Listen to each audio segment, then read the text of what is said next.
Hello everyone, in this video I'll be showing you the top 5 best Maliwan guns in Borderlands 4 and where to farm them.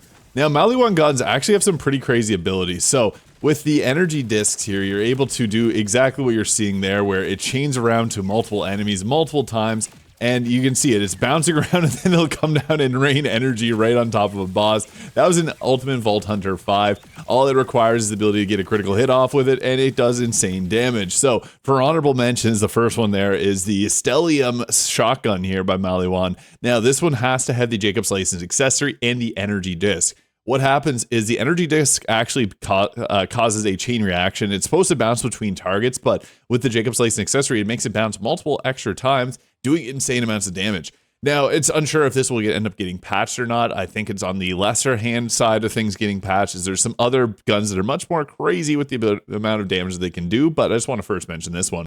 Another absolutely absurd gun is the Kickballer with a Jacob's License accessory. This will basically wipe you out, and you can see there, it's absurd the amount of damage you can output with this gun, but you do run the risk of taking yourself out there, so I'm not going to include this in my top 5, even though I do think this is one of the stronger ones, and most chaotic for sure, because you're going to down yourself quite frequently.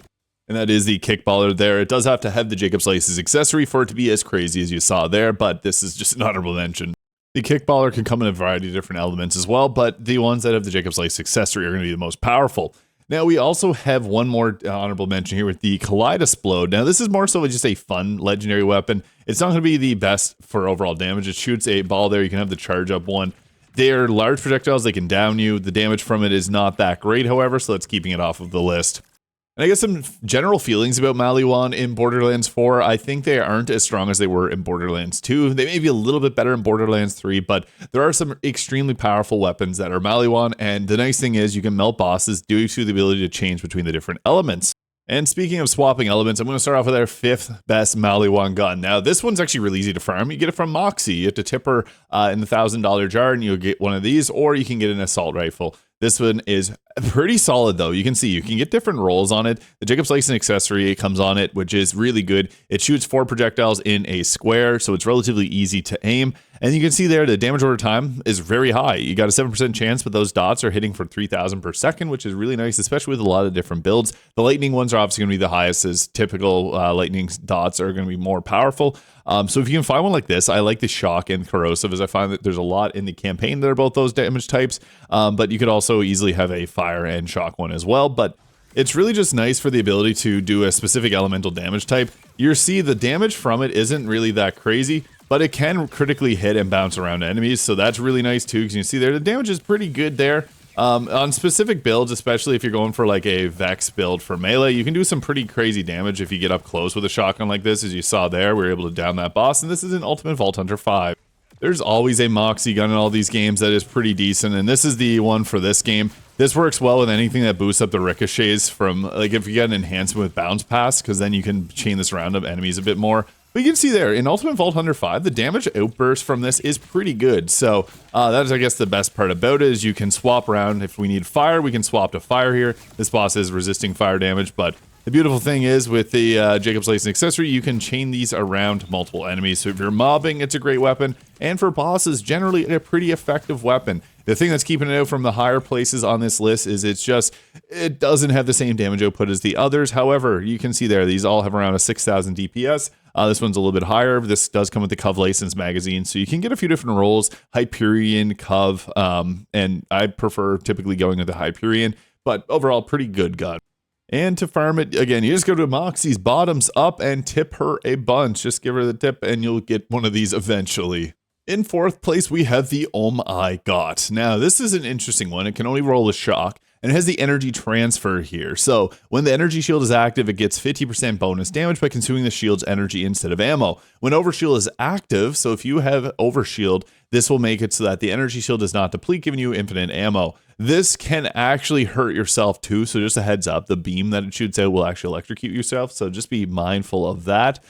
It is a gun that you definitely want to have overshield for, because otherwise you're going to be doing a lot less damage. We see here he's resisting this, unfortunately. I now got the overshield there, which you have to be using an energy shield. I completely forgot I was using an armor shield, so make sure you are using an energy shield. And you can see here the infinite ammo is pretty cool. So yeah, we can just continually fire this infinitely, making it a pretty effective weapon. yeah, with something like the Vex Teen Witch, you can get that overshield pretty easily. However, if you shoot the beam at the ground, it will hurt yourself, so that's something to keep in mind. But yeah, pretty good weapon if you're using an energy shield and you got overshield, especially with Vex's abilities like this, which gives you infinite ammo, so you can just continually keep beaming. It isn't the craziest damage output in the entire game, but it's a really effective weapon overall against shields, so I had to include it here just because, especially with certain setups, you can get infinite shield from it. This boss here does not have the best health bar to show it off, but yeah, you can see there, we're actually got it working now. Make sure you do use a shield that doesn't have armor on it. And to get yourself an oh my god, we're going to come up to the top left-hand section of the map in the Elphis Orbital Shatter Field, and you're going to fight the Queen Callus boss there. In third place, we have the Complex Route. This is an interesting one. So it comes with elementals. You can get a Maliwan attachment here on the Maliwan gun, which lets you choose elements. So this one here, you got Shock and Cryo. This one just Cryo, but this one came with a Jacob's License accessory, and that's typically what you'd prefer. It also has tracker projectiles on that one, which I like. This one is the Hyperion Shield and Cov License magazine, so you can get a lot of different parts on it, which is nice.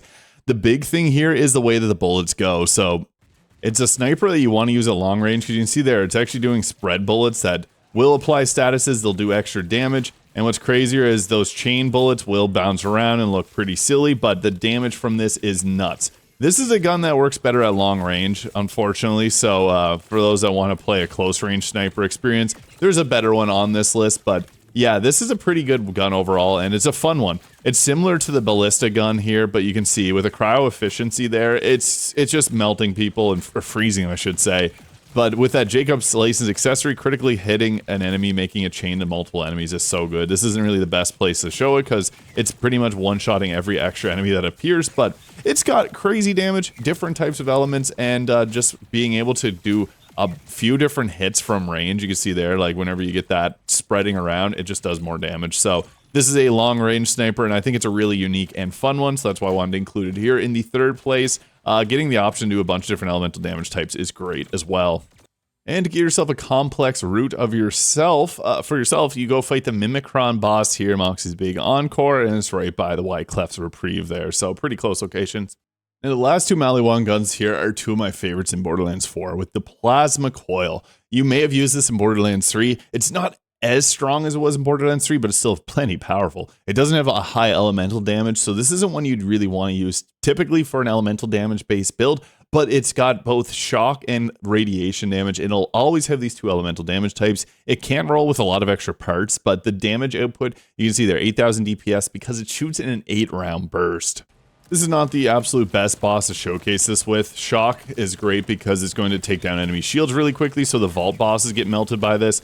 This is more radiation there is best used for mobbing. So one of the things that's great about this is the fast reload time. 8-round burst, it does high damage, great iron sights, everything about this gun is nice. I just thoroughly enjoy using it. And it's good, especially if you got this build here. So you go in, it can do melee attacks with it too. It's going to have that boost to the melee damage. So I'm doing a Vex melee build right now. And this is actually a pretty good weapon for it. You can see there, we were able to delete the health bar with that really fast. So yeah, the Plasma Coil, these 8-round bursts are just so nice. Being able to choose between two different elements. It's always good to have a shock way to deal with shocks and shields. So having this can be a very good weapon. I got one on my very first playthrough, and it's my favorite to use. And to get yourself your own Plasma Coil, you do have to go fight one of the final bosses in the game to go into Upper Dominion there, and that's where you're going to get yourself a Plasma Coil. And it's also probably easier to find it from random loot. And in our first place, we have Katagawa's Revenge. Now, if you play Borderlands 3, you'll know Katagawa, and they had two different guns in Borderlands 3. This is basically them combined together. It's absurd. The damage output from this on a variety of different builds is actually crazy. And the ones that utilize it the most is actually Harlow, because it's got a special property with a storm cloud here. Now, you can get it with just regular old Katagawa's Revenge there, and that 2000 DPS is actually very misleading. I got this one here, which has a Cov License magazine, and it can come with a Jacob's License accessory, although it is quite rare. It took me many hours of farming to get one of these, and you're going to see it's nuts. So what makes it crazy is when you use the shock version of it, you're going to see it shoots off these jellyfish things here, and it'll also chain around, so you can get a ton of them on screen at a time. It's nuts. This is not a build that's optimized for utilizing this, but you can see there, you do pretty crazy damage. Now, what makes this even crazier is on Harlow's kit, which I'll show in a moment, she can actually apply her action skill to every one of these jellyfish, She's also got another build that whenever these jellyfish attack, it gives her ammo back, and then it'll also give her action skill back. It'll apply extra damage, and it'll also make infinite crits. So this gun is crazy on Harlow. It's also crazy on Rafa. It's crazy on Vex. Amon doesn't really have the best builds to utilize something like this, unfortunately, but you can just see it there. Those jellyfish are really the big thing, and this is not an optimized build whatsoever, but you're going to see it in a second. It can melt bosses if the build is actually optimized, so yeah, it's absurd. With Harlow, you're going to activate her action skill here, which is going to take 4% of that damage and add it on to our jellyfish. So this isn't even the best roll, and you're going to see the boss's health bar disappears so fast, and that was in Ultimate Vault Hunter 5. This is due to her action skill here, applying 4% of the damage from her action skill onto her weapon, and that applies to every little jellyfish that it pops off from it. This is absurd. It also helps if you got the conformative reality here, because whenever you entangle enemy, this will actually trigger 2% of our action skill cooldown per shot, and the jellyfish will trigger this almost immediately. So it works good on this build as well. Yeah, Katagawa's Revenge is honestly one of the craziest weapons in this game, just due to the amount of builds that can take advantage of it. Now, if you want to farm yourself one, you actually come to right where I'm farming at, Moxie's Big Encore for the Driller Hole. This is the easiest boss to farm in the entire game too. It's really quick because all you have to do is just run right back around. You can get yourself one really easily here. So yeah, let me know which Maliwan gun in Borderlands 4 you like the best, and let me know what type of gun manufacturer you'd like to see a video for this like next, and hit the subscribe button below if you haven't already. I hope you have a great day, and we'll catch you all in the next one.